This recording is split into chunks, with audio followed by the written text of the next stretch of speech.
सरकार पनी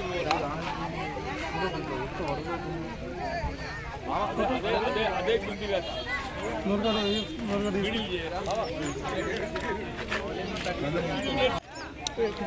ఏం పని చేయమంటే ఎట్లా బతుకుతారు బండ కొడతారా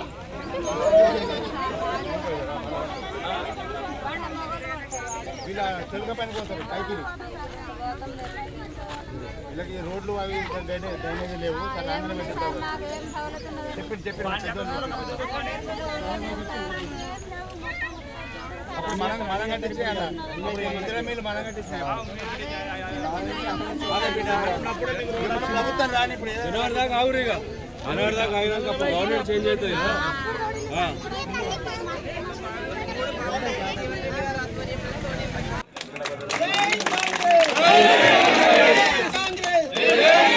కట్ట రవి గారు వార్డు మెంబర్ సభ్యులు కట్ట రవి గారు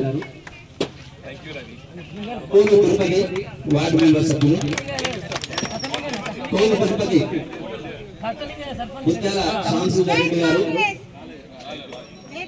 గడికొప్పుల గారు నవీన్ మల్లయ్య గారు కోట గంగయ్య గారు కోటి గంగయ్య గారు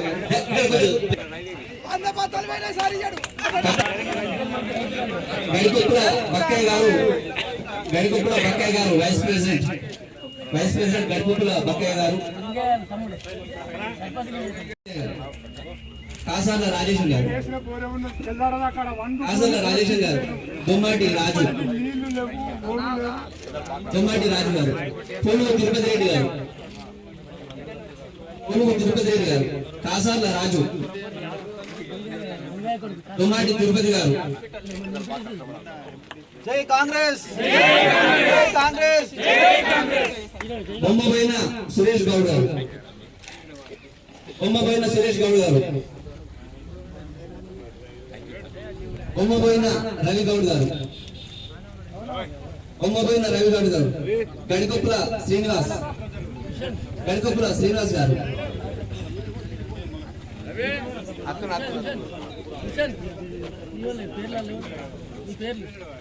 ఎండి దస్తగిరి గారు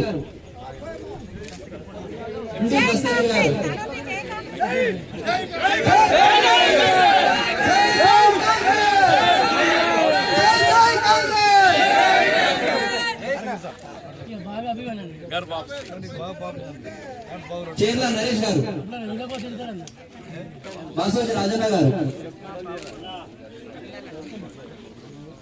గడికొప్పుల సురేష్ గారు కాసర్ల పోషెట్టి గారు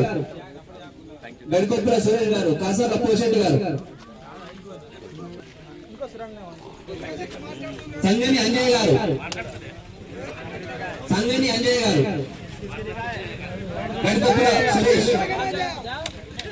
గడికొప్పుల సురేష్ గారు అన్నపురం మల్లేష్ బాసోజీ సంతోష్ గారు అన్నపురం రాకేష్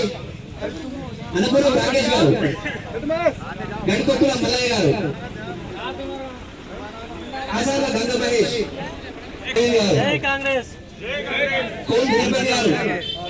కోలు తిరుపతి గారు ఫంక్షన్ తిరుపతి గారు అన్నపురం నవీన్ గారు బాసోజీ నరేష్ గారు గడికొప్పుల శేఖర్ తిరుపతి గారు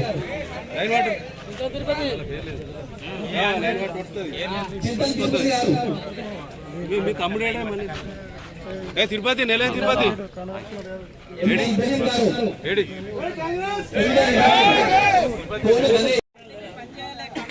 దొమ్మాటి రాజయ్య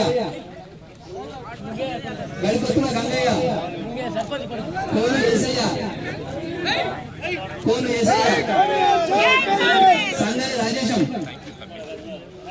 సంగని రాజేశం కాసాల రవి కోను గౌరయ్య కాసాల రాజన్న కోను రమేష్ కోను లక్ష్మీరాజం, నాగుల ముండయ్య గారు, నాగుల ముండయ్య గారు. రాహుల్ గాంధీ చెప్పిండ్రు, రాహుల్ గాంధీ చెప్పిందంటే కాంగ్రెస్ పార్టీ ఖచ్చితంగా చేసి తీరుతుంది. మరి ముఖ్యంగా 2014 ముందు 400 రూపాయల సిలిండర్, ఇలా మా సోదరి మనకు తెలుసు, ఇలా 1200 రూపాయల సిలిండర్ ఉంది. రేపు కాంగ్రెస్ పార్టీ ప్రభుత్వం వచ్చినాక జనవరి నుంచి ఒక్కొక్క సిలిండర్ 500 రూపాయలకే సిలిండర్ ఇవ్వబోతుంది. ఇలా కర్ణాటక రాష్ట్రంలో మహిళలందరికీ ఆర్టీసీలో ఏదైతే ఉచిత ప్రయాణ సౌకర్యం ఉందో, రేపు తెలంగాణ రాష్ట్రంలో కూడా మహిళా సోదరి మనందరికీ కూడా ఆర్టీసీ బస్సుల్లో ఉచిత ప్రయాణం చేయించే బాధ్యత రేపటి కాంగ్రెస్ పార్టీ ప్రభుత్వం తీసుకుంటుంది. ఛత్తీస్గఢ్ ప్రభుత్వంలో ఇంతకుముందు మన రైతు సోదరుడు ఇంద్రారెడ్డి చెప్పిండు, ఒక క్వింటాలు మనం పండిస్తే ఇలా 5 నుంచి 10 కిలోల కప్పం కట్టాల్సిన పరిస్థితి, ఇలా దౌర్భాగ్యమైన పరిస్థితి ఉండే. ఇలా గతంలో జీవన్ రెడ్డి గారు మంత్రి ఉన్నప్పుడు ఏనాడైనా హమాలి ఛార్జీలు లేకుండా, అడ్డీ లేకుండా ఇలా మొత్తం ప్రతిదీ కూడా ప్రభుత్వమే భరించి కల్లాలకు లారీలు వచ్చి తీసుకుపోయే ఆనాటి కాంగ్రెస్ పార్టీ ప్రభుత్వం కావాలా? ఇలా 10 కిలోలు దోచుకుంటారు, 10 కిలోలు దోచుకునే ప్రభుత్వం కావాలా? ఇలా రైతు సోదరులు ఆలోచించండి. ఇలా ఛత్తీస్గఢ్ ప్రభుత్వంలో ఎంఎస్పీ ధర కంటే 500 రూపాయలు అదనంగా ఇచ్చి ఏ విధంగా అయితే కొనుగోలు చేస్తుండో, రేపటి తెలంగాణ రాష్ట్రంలో కాంగ్రెస్ ప్రభుత్వం కూడా ఇలా రైతు సోదరులు ఆదుకునే దిశగా ప్రతి క్వింటాల్ మీద 500 రూపాయలు బోనస్ ఇచ్చి కాంగ్రెస్ పార్టీ ప్రభుత్వం కొనబోతుంది. ఇలా దయచేసి ఒక్కసారి ఆలోచించండి సోదరులారా.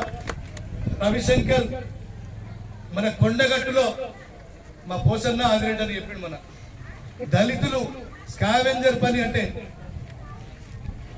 బాత్రూమ్లు గడిగే పని కూడా అమ్ముకున్నట్టు ప్రపంచంలోనే ఇంతటి నీచుడు, ఇంతటి దౌర్భాగ్యుడు ఇంకొక లేడు. పొరపాటున కనుక టిఆర్ఎస్ పార్టీకి రవిశంకర్ కు ఓటేస్తే ఇలా నిజంగా గ్రామాలు అమ్ముకునే పరిస్థితి ఉంటుంది. ఏది కూడా మిగిలినడు. ఒక్కసారి ఆలోచించి ఈసారి కాంగ్రెస్ పార్టీకి పట్టం కట్టవలసిందిగా మీ అందరికి కూడా నేను పాదాభివందనలు. శ్రీనివాసం ఏర్పరచుకున్నటువంటి మిత్రులే గాని, బలవంతపురం గ్రామంలో ఉన్నటువంటి మా రైతు సోదరులే గాని, యువమిత్రులే గాని, దళితులే గాని, బలహీన వర్గాలే గాని, ఆడబిడ్డలే గాని, రాష్ట్రంలో ప్రస్తుతం నెలకొన్నటువంటి పరిస్థితులలో ఏ తెలంగాణ రాష్ట్ర ఏర్పాటు ఆకాంక్షితులు ఏదైతుందో ఆనాడు రాజకీయాలకు అతీతంగా ఉద్యమాన్ని బలోపేతం చేసి తెలంగాణ సాధించుకుంటే, తెలంగాణ రాష్ట్రం ఏర్పడ్డ ఈ 10 సంవత్సరాల కాలంలో మనం ఆశించిన ఫలితాలు పొందలేకపోవడమే కాకుండా కనీసం మనం ఉమ్మడి రాష్ట్రంలో పొందినటువంటి సౌకర్యాలు కూడా ఈయన పొందలేకపోవడంతో ఏదైతుందో గ్రామీణ ప్రాంతానికి అనుబంధంగా ఉన్నటువంటి కుటుంబాలన్నీ కూడా తిరిగి రాష్ట్రంలో కాంగ్రెస్ పార్టీని నెలకొల్పుకుంటేనే మళ్ళీ మన భవిష్యత్తు ఉంటుంది.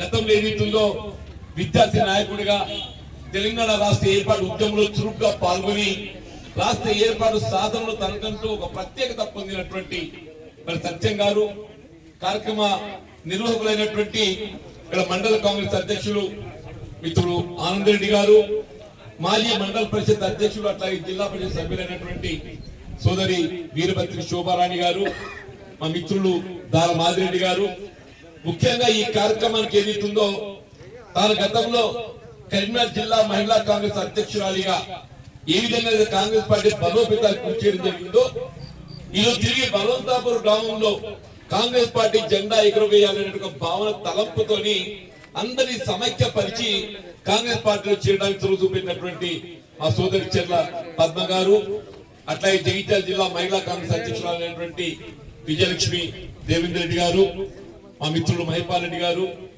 మాజీ మండల పరిషత్ సభ్యులైనటువంటి సోదరుడు న్యాయవాది లక్ష్మణ్ గారు, మాజీ సర్పంచ్ నారాయణ గారు, ముఖ్యంగా ఏదైతుందో ఇవాళ చేరినటువంటి ఒక యువకులు అని చెప్పంటున్నా. దయచేసి నాకు అందరి పేరు గుర్తులు మీరు అన్నిలా భావించద్దంటూ నేను మా కట్టరవి గారే కానీ, రాజేశ్వర్ గారే కానీ, శేఖర్ గారే కానీ, సరే ఇంద్రారెడ్డి అయితే పాతోడు, ఆయన గురించి చెప్పాల్సిన అవసరం లేదు చెప్పంటున్నాను. అందరూ కూడా చెప్పంటున్నా నేను. మా మిత్రులు లక్ష్మీనారాయణ గారు తక్కలపల్లి మాజీ మండల పరిషత్ సభ్యులు అని చెప్పంటున్నా. అంటే ఈ ప్రాంతంతో నాకు ఉన్నటువంటి ఒక పరిచయం అలాంటిది అని చెప్పంటున్నా. మా మిత్రుడు మల్లన్న పెద్ద మనిషి ఏదైతుందో నేను అలాంటి శాస్త్ర సభ్యుడిగా ఉన్ననాడు నాకు అన్ని విధాలు అండగా నిలబడ్డాని చెప్పంటుంది. ఇక్కడ నా రాజకీయ జీవితం, ప్రజా జీవితం ఆరంభింపజేయబడ్డది ఈ ప్రాంతంలో చెప్పండి.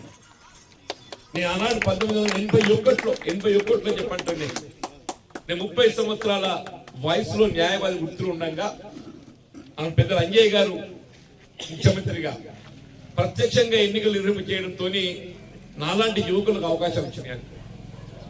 నేను ఆనాడు సమితి అధ్యక్షులు పోటీ చేస్తే మర్రి చెట్టు గుర్తే ఏదో కొద్ది మంది ఉన్నట్టున్న పాత్రలు అంతా, ఎందుకంటే 40 సంవత్సరాలు గడిచిపోయింది కాబట్టి అంత యువతరం ముందుకు వచ్చిందని చెప్పండి. నాకు ఆనాడు మీరు కల్పించిన అవకాశం క్రమేపీ ఏదైతుందో వాళ్ళని 6 పర్యాయాలు శాసన సభ్యుడికి ఏదైతుందో ఎంపీ కావటం, మరి మొన్నటిసారి నేను శాసనసభ్యుడిగా ఆశించిన ఫలితం పొందలేని పరిస్థితుల్లో నాకు ప్రాంతాలకు అతీతంగా, రాజకీయాలకు అతీతంగా పట్టభద్రుల శాసన నియోజకవర్గానికి శాసన మండలి సభ్యుడిగా ఎంపిక కావడం తోడ్పడినటువంటి ఒక ఆ విద్యావంతులు అందరూ కూడా నా జీవితకాలం ఎన్నో ఉంటుందో తెలియదు, కానీ నేను రుణపడి ఉంటాను చెప్పే మాట వాస్తవం చెప్పండి. నేను మీకు సత్యం గారు బలవంతపు రావాలన్నా అందరు ఏదైతుందో మీరు ఒకసారి వచ్చి బాగుంటుంది అని చెప్పని కూర్చుందని చెప్పాను, కానీ నేను తప్పగా వస్తాను. బలవంతపురం అంటే నాకు ఆ గ్రామంతో ఉన్నట్టు ఒక అనుబంధం అట్లాంటిది అని చెప్పండి. నేను గతంలో ఎమ్మెల్యే ఉన్నప్పుడు ఏదైతుందో ఒక ఊరి సర్పంచ్ ఎట్లా పనిచేస్తున్నా గట్లా పనిచేస్తున్నాను చెప్పండి.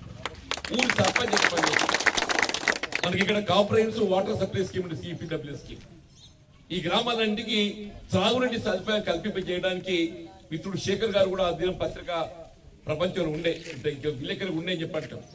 నేను రోజు పొద్దున్న లేచి మోటార్ సైకిల్ మీద వస్తున్నాయి. పొద్దున్న లేచి మోటార్ సైకిల్ మీద 7 కొట్టంగా అందరూ అన్నచ్చింది చెప్పి ఉరికొస్తారని చెప్పండి. తకలపల్లి కెనాల్ మీద ఏదైతుందో గోడ కట్టి, మీకు తెలుసు ఆ గోడ నిలవకుంటే ఏదైతుందో మళ్ళీ దాని సైఫన్ లో ఆ స్టీల్ రాడ్ లేచి ఏదైతుందో గేట్లు బిగించాం. స్టీల్ రాడ్ లేచి గేట్లు బిగించి నీటిని నిలుపుదల చేసి తక్కలపల్లి చెరువు నింపుకొని అక్కడికి వెళ్ళి తాటిపల్లికి నీటి మళ్లింపు చేసి ఎత్తిపోతల ద్వారా తాటిపల్లికి వెళ్ళి ఏదైతుందో మల్యాల మండలంలోని గ్రామాలే కానీ, కొడిమల మండలంలోని గ్రామాలే కానీ త్రాగునీటి కొరకు ఏ విధమైన ఎద్దడి లేకుండా చూసినటువంటి ఒక మరి నిజంగా నాకు జీవితం ఒక తృప్తి ఇచ్చిందని చెప్పండి. ప్రజా జీవితం అనేది ఏదో పదవి అలంకరించడానికి కాదని చెప్పంటున్నా. ప్రజా జీవితం కేవలం పదవి